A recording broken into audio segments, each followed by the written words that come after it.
Nuestro planeta húmedo tiene una sola mancha marrón donde no existe ningún grado de humedad. Es el inmenso desierto de Atacama. Envueltos por el polvo estelar, los científicos de todo el mundo construyeron aquí los más grandes telescopios de la Tierra. La ciencia se enamoró del cielo de Chile.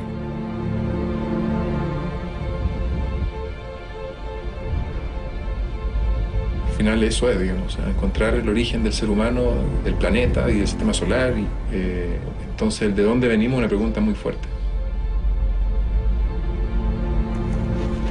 Que ojalá los telescopios no miraran solo al cielo, sino que pudieran traspasar la Tierra para poderlos ubicar.